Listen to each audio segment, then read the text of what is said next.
Alhamdulillahirrabbilalamin. Wassalatu wassalamu ala asrofil anbiya'i wal mursalin Sayyidina wa habibina wa maulana Muhammadin wa ala alihi wa ashabihi ajma'in. Amma ba'du. Yang terhormat, di sini banyak sekali senior-senior kita. Kalau disebut satu-satu cukup panjang. Pak Jafar Hafsah, mungkin ada Bang Surya Dharma, Pak Ismail, Bang Egy, semuanya kalau disebut satu-satu panjang. Dan ketua tadi disebutnya Bang KY ya, Ketua Komisi Yudisial Bang Aidil, dan juga hadir Bang Hamdan Zulfadi pojok sana. Ya, terima kasih pada semuanya yang hadir pada malam hari ini. Tadi saya sebelum kesini saya cek berapa jumlah yang hadir. Menurut catatan yang tercatat 728. Jadi Masya Allah yang hadir banyak. Kalau belumnya nggak tercatat ya. Biasanya kami itu terampil dan nyatet Pak. Terampil dan tercatat itu ada, tapi kita tercatat selalu terampil. Jadi alhamdulillah kita bersyukur. Dan ini memang adalah forum silaturahmi yang sangat egaliter. Sulit menemukan forum silaturahmi yang seegaliter, buka bersama kami yang diselenggarakan beberapa kali dalam setiap bulan Ramadan. Karena di sini ketemu siapa saja, dari mana saja, bisa bersapa dengan siapa saja. Ya itulah kami dan harus dipertahankan sini. Ini sesuatu yang tadi sebetulnya saya undang juga. Di sini ada duta besar Turki. Ini bukan duta besar Turkinya saja, tapi beliau dengan seorang tamu saya tadi siang di kantor. Beliau adalah seorang pengelola kegiatan pendidikan yang sekolahnya saja di Turki lebih dari 200 sekolah. Di seluruh dunia ada lebih dari 8 atau 10 universitas di seluruh dunia. Jadi beliau datang ke Indonesia, saya undang kita untuk coba kita bangun universitas dengan taraf internasional di Indonesia bersama-sama dengan mereka. Jadi saya ajak datang ke sini, tapi rupanya ada panggilan ketemu pejabat yang tidak bisa dihindari, dia jalan duluan. Dan yang menarik, ini mirip dengan kita, ini entrepreneurship tulen. Dia itu adalah lulusan SMA yang gagal masuk kuliah. Karena itu ikut bimbingan tes. Sambil bimbingan tes, dia dengar bimbingan tesnya ini agak bangkrut. Dia pinjam uang ayahnya, dibeli bimbingan tesnya. Ini orang dahsyat, umur 18 tahun. Jadi bimbingan tesnya dibeli, dibesarkan, dan akhirnya menjadi salah satu perguruan swasta terbesar di Turki. Jadi nama singkatannya BAU, bahasa Turkinya agak susah nyebutnya. Tapi bahasa Indonesia-nya kurang enak singkatannya, BAU gitu. Karena itu saya enggak, ya, sebetulnya BAU aja lah, jangan dipanjangkan gitu. Ini salah satu contoh. Saya ajak ke sini, saya katakan nanti malam akan ada iftar dengan orang-orang yang mendapatkan manfaat pendidikan dan bisa memberikan manfaat pada begitu banyak masyarakat karena mereka diangkat lewat pendidikan. Kami adalah orang-orang yang diangkat lewat pendidikan. Karena syaratnya untuk kami harus kuliah dulu. Soal lulus apa tidak soal lain.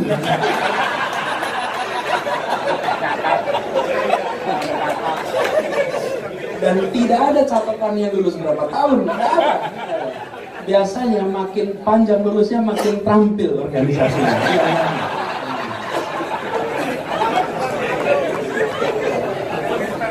Dan memang kita semua jarang kok ditanya dulu, nggak pernah. Seingat saya selama kami itu nggak pernah ada pertemuan tanya dulu antum berapa tahun kuliah. Nggak pernah. Itu sangat sensitif. Tapi yang pasti yang kuliahnya masuk cepat, lulus cepat, jarang muncul aktif di HRD. Jarang. Tapi biasanya kalau sudah organisasi mereka bagian terima perintah. Yang kuliahnya lama bagian beri perintah. Jadi udah bisa dikira-kira yang pegang mikrofon ini lama semua.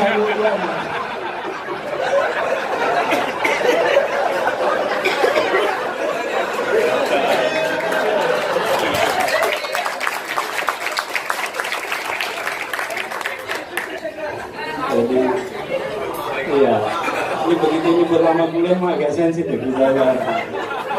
Tapi alhamdulillah, ini satu ciri yang pasti. Kita ini meskipun lama kuliah itu bukan apa-apa, kita menikmati belajar. Kita menikmati belajar, karena itu tidak ingin segera lepas dari proses pembelajaran. Bahkan pertemuan tadi pun, kalau kita pertemuan sekarang kita ini pembelajaran. Semua satu-satu datang dan menyampaikan, dan kita semua di sini ambil hikmahnya. Saya rasa terjaga semangat itu. Jadi alhamdulillah malam hari ini saya bersyukur sekali, dan teman-teman semua, kakak-kakak, adik-adik, abang, dan hari ini memang juga bersejarah karena berkumpul di sini ya Kahmi ya Forhati, dan belum pernah dalam sejarah Kahmi Forhati dua ketua perempuan. Harus ada. Teman-teman silahkan daftar Forhati kalau boleh. Bisa. Saya bilang tadi sama Kak Hanifah, saya nggak mungkin daftar Forhati, tapi pertama kali kita punya 2 perempuan, dan ini contoh organisasi-organisasi lain. Kami telah mendahului dengan Mbak Siti Zuhro menjadi ketua koordinator kami. Bapak Ibu Saudara sekalian, kalau bicara di sini saya ingin sampaikan sedikit mengenai Jakarta yang mudah-mudahan bisa menjadi bahan renungan dari kita. Masalah di Jakarta ini luar biasa banyak. Kalau dibilang PR-nya banyak sekali. Urusannya banyak, besar. Besar kecil itu ada ukurannya. Kalau berat ringan soal perasaan. Kita bisa anggap itu ringan, bisa anggap itu berat. Tapi kalau besar, urusannya agak banyak. Dan apapun, alhamdulillah, apapun bukan hanya perspektif teknokratik, tapi sering juga dilihat dalam perspektif politis. Karena itu selain teknokratik juga harus kerja, mau tidak mau harus mengantisipasi aspek politiknya juga. Nah, apa yang menjadi masalah terbesar di kota ini seringkali kita sebut sebagai masalah macet, masalah banjir. Itu adalah masalah besar di kota ini. Tapi kalau kita tanya pada masyarakat yang senyatanya di luar sana, apa sesungguhnya masalah terbesar, maka akan menyebut masalah terbesar di Jakarta adalah lapangan kerja, adalah kemiskinan, ketimpangan. Itu masalah terbesar yang dihadapi kota ini. Di kota ini semua yang dijanjikan Republik dituliskan. Kita berjanji untuk mencerdaskan. Kita berjanji untuk memajukan kesejahteraan umum. Kita berjanji untuk melindungi, dan kita berjanji menjadi bagian dari dunia. Itu dijanjikan. Tapi kalau kita lihat kenyataannya di Jakarta, di kira-kira 3 km dari Monas, di situ tempat kemiskinan paling ekstrim di Republik ini. Kupat miskin istilahnya, kampung padat, kumuh padat miskin, kupat miskin yang tanpa MCK. Diperkirakan di Jakarta lebih dari 500.000 penduduk tidak memiliki MCK. Diperkirakan 3 juta penduduk di kota ini penghasilannya di bawah 1 juta rupiah. 3 juta penduduk, yaitu 30% dari penduduk kota ini non-muslim. Dan kita semua tahu apa makna 1 juta rupiah di ibu kota. Kita tahu persis. Dan itu semua lokasinya tidak jauh. Kita mengatakan mencerdaskan kehidupan bangsa, dan di ibu kota ini, jalan ke utara, di Jakarta Utara, separuh siswa yang masuk SD kelas 1 tidak pernah lulus SMA kelas 3. Separuh. Yang selesai hanya 52%. 48% tidak pernah masuk dan lulus SMA. Di Jakarta Barat sama. Seluruh DKI total 1/3 anak kita tidak pernah menyelesaikan SMA. Ini bukan Papua. Ini bukan pedalaman Sulawesi. Ini bukan pedalaman Kalimantan. Ini ibu kota. Ini ibu kota. Dan di Jakarta ini 4 juta penduduknya tidak punya akses air bersih. Tidak punya. Padahal tanpa air bersih tidak mungkin hidup sehat. Tidak mungkin. Dan tanpa air bersih itu membuat menjadi orang miskin di Jakarta lebih mahal daripada menjadi orang makmur di Jakarta. Kenapa lebih mahal? Airnya per bulan mereka bisa harus bayar 600.000 rupiah. Sementara kita yang rumah-rumah langganan paling 120 ribuan rupiah per bulan. Mereka 600.000 rupiah. Kenapa? Belinya jerigenan. Kemudian listrik. Ini kita lihat di satu bohlam ini, nggak tahu berapa lampu di satu gantungan ini. Mereka ambil listrik 3 bohlam, biayanya bisa 50.000 rupiah per bulan. 50.000 rupiah. 50.000 rupiah itu murah, tapi kalau 3 bohlam mahal. Dan kalau kita di sini bayarnya mungkin mahal, tapi jumlahnya ya kulkas, ya AC, ya TV, ya ini semua. Jadi misalnya, it is more expensive being a poor family than being a wealthy family di Jakarta ini. Tapi mereka suaranya tak terdengar, mereka suaranya tak terlihat. Kenapa? Mereka tidak ada di sosial media, mereka tidak didengar oleh media-media. Wartawan-wartawan yang menemani saya kampanye semuanya bilang, baru pertama kali lihat ada kampung seperti ini. Saya bilang, where have you been? Selama ini di mana? Kita juga termasuk di mana? Saya menyadari masalah ini justru karena dibawa pada saat proses kampanye. Proses kampanye kemarin menyadarkan kenyataan yang tertutup di kota ini. Dan kita bicara infrastruktur, sekalian infrastruktur. Masya Allah, infrastruktur kita bangun LRT hebat sekali. Pemprov DKI dah, nggak usah bangun yang lain. Pemprov DKI bangun nih di Kelapa Gading, 6,7 triliun. Harganya, panjangnya 6 km. Jadi 1 kilometer kira-kira 1,1 triliun rupiah. Bayangkan kalau itu jadi pipa air bersih untuk 40% penduduk DKI. Bayangkan kalau itu jadi tempat untuk kesehatan bagi warga. Oh, dahsyat. Tapi yang dapat LRT. LRT kita di luar sana 500 miliar per kilometer. Per kilometer. Itu kan elevated. Kalau tidak elevated mungkin 1 miliar. Terus sekalian anggaran DKI 77 triliun, 74 triliun.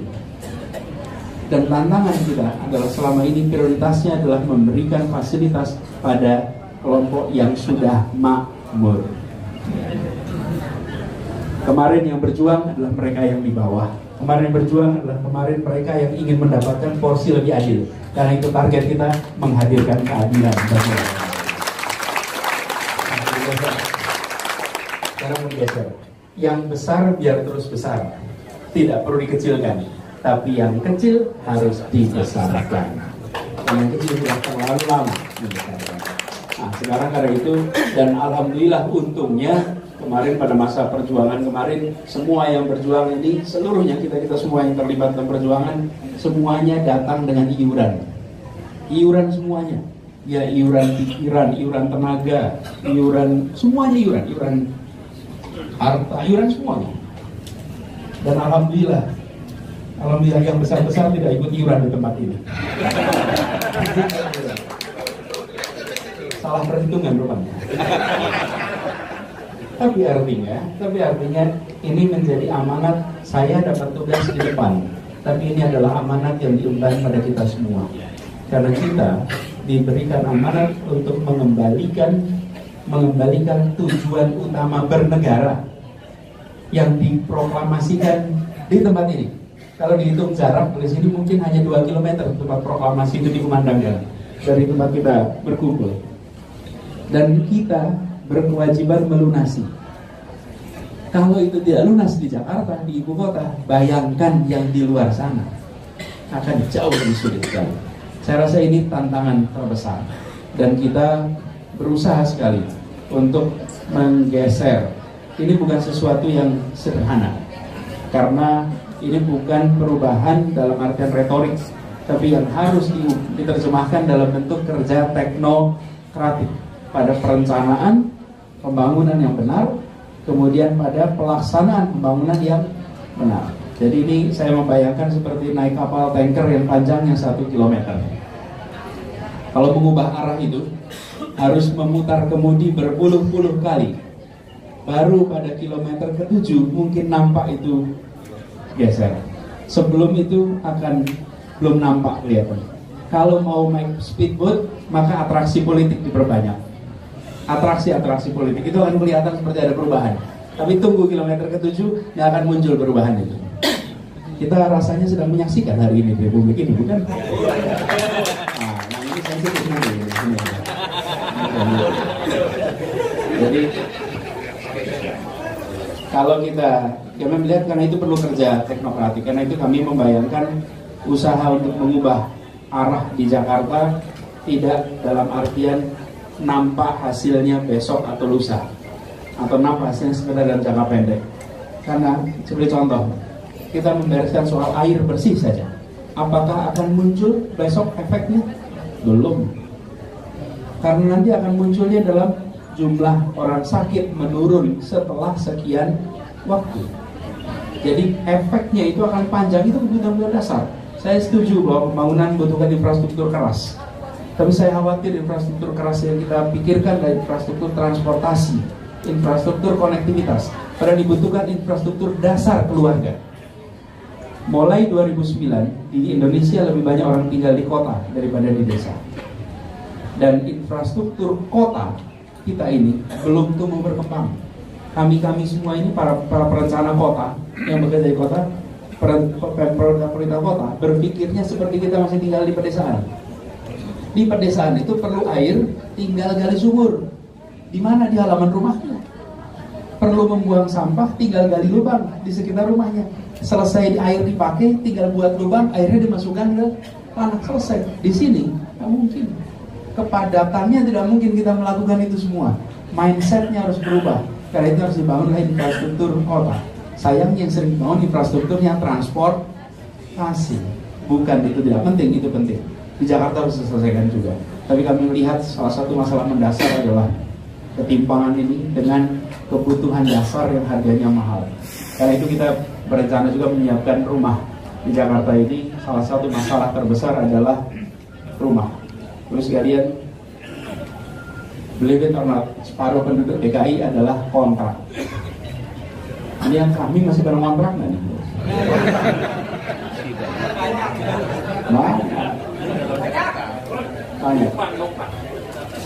Banyak, separuh kita kontrak. Jadi kalau dibuat random di Jakarta hampir separuh. Angkanya persisnya 46 lebih persen penduduk DKI adalah orang yang mengontrak. Kontraktor. Kontraktor. Dan kontraktor itu masalahnya ada kontraktor karena pilihan, ada kontraktor karena terpaksa. Nah kalau DKI ini terpaksa kontrak, bukan karena pilihan. Di New York banyak orang memang berkontrak, tapi kenapa? Karena mobilitas pekerjaan mereka tinggi, karena itu mereka memilih untuk mengontrak. It's by choice. Kalau kita by force, paksa kita mengontrak karena nggak kuat bayar.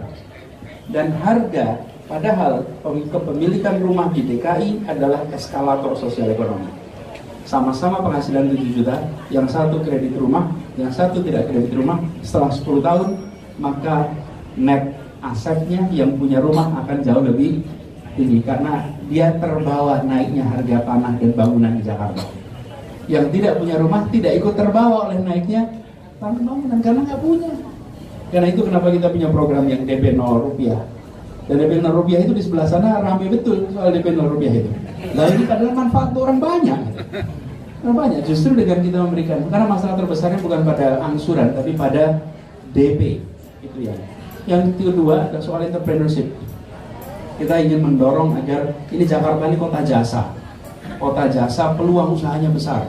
Entrepreneur harus tumbuhkan, dan itu artinya mampu berusaha sekaligus kebijakan pemerintahnya berpihak kepada yang kecil. Saya beri contoh. Kita ini membuka jalan Sudirman Tamrin untuk motor. Waktu itu ramai sekali. Kenapa kita buka jalan Sudirman Tamrin? Karena setiap hari di jalan Sudirman Tamrin ada pengantaran dengan ojek, jumlahnya 480.000 pengantaran. Saya ulang, 480.000 pengantaran per hari. Yang diantar apa? Makanan kecil, pesanan makanan, pesanan minuman, pesanan gadget, pesanan. Itu siapa? Usaha kecil semuanya. Kalau itu diputus mereka nggak bisa masuk, artinya negara menghalangi pusat bisnis menjadi penggerak perekonomian lingkungan. Kita ubah. Biarkan 480.000 ini bisa tersambungkan. Kalau tidak disconnected sama sekali. Nah, di sisi lain yang sudah makmur di Jakarta ini harus mau berbagi sama yang belum makmur. Kalau makmur kita ini kalau sudah makmur itu lupa sama yang belum makmur. Lupa. Jangan misalnya gini, nggak usah ada motor Sumatera Bin, motor ini ganggu pemandangan. Belum lagi bikin macet motor atau mobil. Ya dua-duanya lah, gitu. Tapi pengemudi mobil ini seakan-akan kalau motor janganlah, mobil saja. Lihat ada jualan pinggir jalan di foto, diviralkan. Lihat nih, pinggir jalan dipakai untuk dagang. Padahal di belakang mereka ini kenyataannya. Di depannya ada orang dagang, di foto. Belakangnya ada gedung. Yang di depan melanggar aturan karena dia berjualan di tempat yang tidak seharusnya. Yang belakangnya gedung tinggi menyedot air dari kedalaman 200 meter. Dia melanggar perda juga. Yang di depan pedagang kecil itu melanggar karena kebutuhan. Yang gedung tinggi menyedot air melanggar karena keserakahan. Nah, tapi yang kita lihat pelanggaran yang di depan. Saya sampai panggil Satpol PP itu, saya kumpulin Satpol PP. Tidak ada kalian yang asalnya rumahnya dari Menteng. Nggak ada Satpol PP Pondok Indah, nggak ada. Ini, nah saya bilang begitu memang, Satpol PP ini semua ada orang kecil. Konsekuensinya apa? Anda semua hanya tahu pelanggaran rakyat kecil. Lihat pelanggaran yang gede-gede itu. Jangan hanya tertibkan yang kecil, yang besar juga harus ditertibkan. Kalau tepuk tangan keras masih kecil artinya. Nggak apa-apa, kan kita membesarkan yang kecil.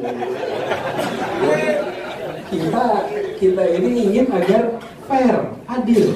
Jangan hanya Jakarta itu seakan-akan miliknya orang makmur saja, bukan. Ini milik semuanya. Dan yang sudah makmur itu lupa. Seakan-akan dulu datang ke Jakarta sudah kaya. Tidaklah. Kita numpang, betul nggak? Numpang. Naik busnya juga gak jelas, gitu. Tadi makannya teratur, seminggu makan, seminggu tidak. Gitu. Kita semua punya sejarah di kota ini berjuang. Tapi sesudah makmur itu seakan-akan kota ini milik kami. Saya sering merasakan itu, refleksi aja ini. Kalau pas lagi ada acara, bisa acara kita biasanya foto-foto ya. Bisa acara foto-foto kita. Ayo Pak Anies kita foto bareng-bareng.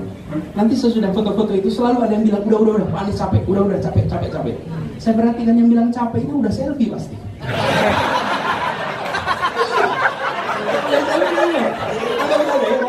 Udah selfie. Itu persis kayak orang di Jakarta. Sudah makmur terus bilang udah cukup. Jakarta jangan ditambahin penduduknya. Nah itu dari mana? Oh ini semua kita ke Jakarta. Kita harus menjadikan kota ini kota milik semuanya. Jadi agendanya justru agenda itu. Yang lain, yang justru kegiatan usaha dan lainnya dibutuhkan adalah kepastian hukumnya. Kepastian hukum, ketertiban. Dan itu yang dibutuhkan. Jadi termasuk dari Tanah Abang. Tanah Abang. Memang Abang ini unik kalau buat kami. Tadi saya bilang kita numbuhkan entrepreneurship. Ini ada kejadian ini. Ada salah satu junior selesai kuliah, jadi datang kita ke Jakarta. Alhamdulillah, Bang, alhamdulillah udah selesai kuliah. Syukurlah kalau gitu. Sukses. Sekarang apa? Usaha Bang. Apa usahanya? Usahakan Abang.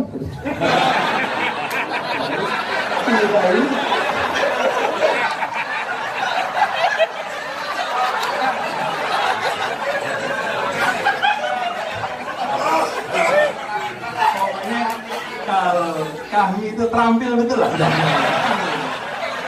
Saya udah usaha kamu. Apa usahanya? Usahakan Abang.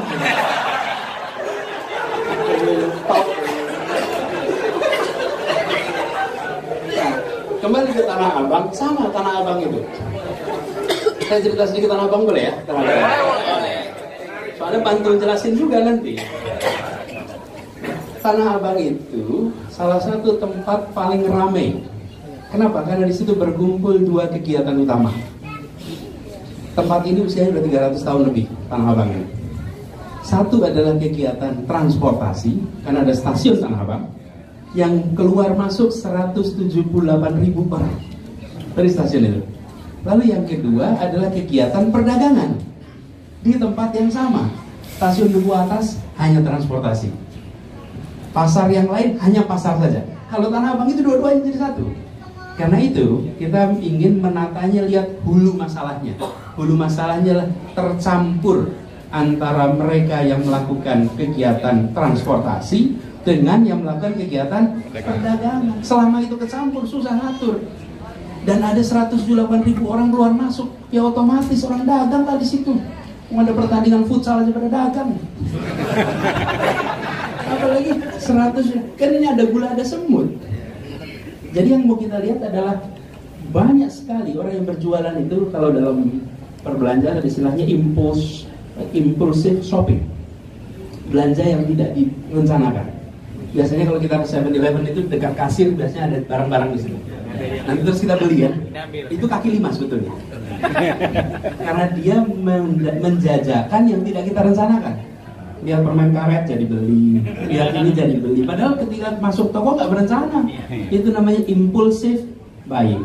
Nah, yang ada di sepanjang Tanah Abang di depan itu adalah impulsive buying. Kalau orang rencana ke belanja, ya dia akan belanja langsung ke pasar, ke dalam, di luar itu. Jadi yang kita coba tata di sana, di depan Tanah Abang itu, depan Jati Baru, adalah justru kemacetan diuraikan.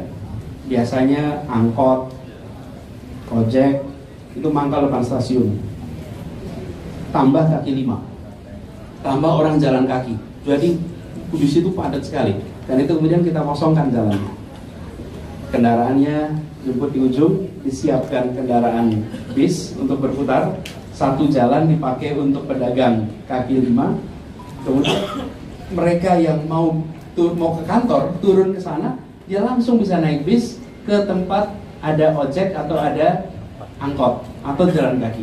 Bagi mereka yang langsung mau berdagang, ke perdagangan, langsung bisa naik bis itu ke blok-blok yang ada di sekitar sana. Bagi mereka yang mau belanja, ada tempatnya. Sebenarnya ditata rapi. Yang rame itu bukan orang Tanah Abangnya. Yang rame itu yang di luar Tanah Abang, yang tidak pernah lihat tanahnya Abang di tempat itu. Jadi mereka, karena itu menarik. Dan saya sampai saya ketemu ombudsman, sampai saya di pertemuan ombudsman saya tanya, saya minta datanya ombudsman yang mengatakan bahwa sesudah penataan ini Blok G turun. Dia bilang, kami dengar dari pedagang, saya mau datanya, jangan katanya, datanya. Dan tidak ada data itu. Kalau kami malah ada datanya membuktikan bahwa sejak 2014 Blok G itu turun 90%. Jadi sudah rendah. Tapi ombudsman ini memang agak ramai. Dan memang di Jakarta ini kalau mau ramai kritik gubernur. Itu pasti bisa dapat space. Dan kita sudah sampaikan akhirnya ombudsman menerima apa yang menjadi argumen kita. Karena itu ombudsman sudah tidak ramai lagi. Karena begitu ditunjukkan kenyataannya, dia tidak bisa mengungkapkan yang lain kecuali ya benar. Memang solusinya adalah dengan memisah antara mobilitas penduduk dengan kegiatan perdagangan. Jadi dua itu di sana. Nanti kita insya Allah akan bangun Skybridge di sana. Skybridge itu jalan di atas. Jadi jalan yang di atas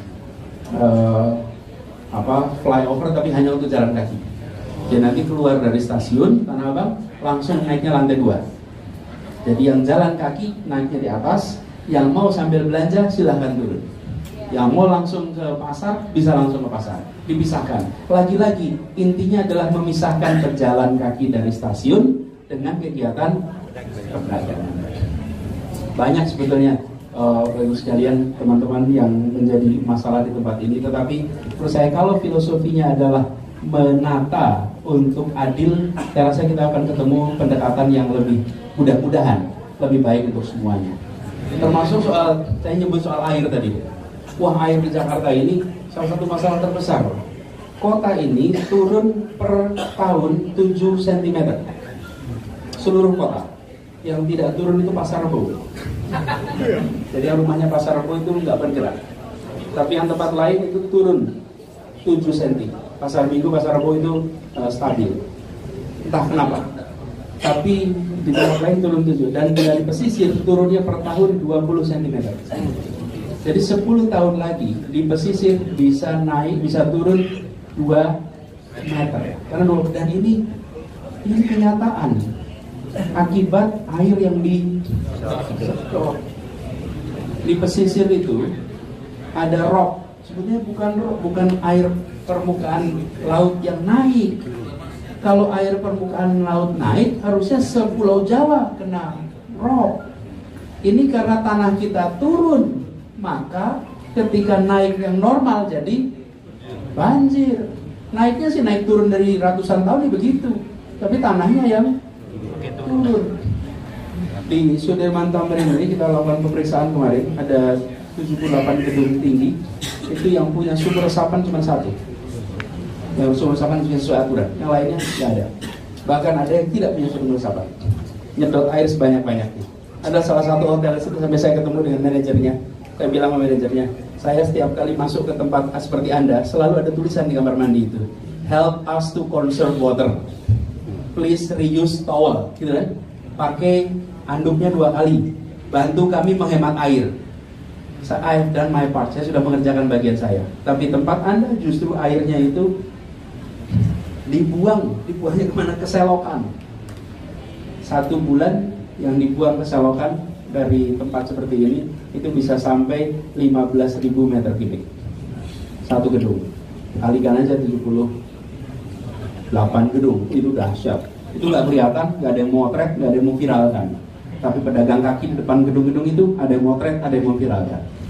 Itu yang saya katakan tadi, satu karena keserakahan, satu karena kebutuhan. Jadi ikhtiar kami di Jakarta adalah memberikan ruang untuk berkembang, tapi memberikan kesempatan untuk ada kebijakan yang lebih adil di tempat kita. Termasuk yang baru-baru ini sempat ramai kemarin, ada soal imunisasi yang sempat ramai. Kenapa diramaikan? Karena begini, kalau kemarin kebijakannya adalah daftar sekolah harus punya sertifikat imunisasi. Kalau tidak punya, tidak bisa. Yang tidak punya sertifikat siapa coba? Yang miskin, yang bermasalah, yang urusan-urusan administrasi yang beres. Sudah nggak dapat sekolah, nggak dapat imunisasi. Kalau sekarang tidak, silahkan Anda daftar. Yang tetap harus bawa, yang tidak punya sertifikat, maka akan diurus untuk dapat imunisasi. Jadi semuanya dapat, pendidikannya dapat, imunisasinya dapat. Kalau tidak, ini kita sistemik, ini membuat mereka makin terus di bawah. Dan ini jangan pernah tanya pada mereka apakah Anda penduduk asli Jakarta atau tidak.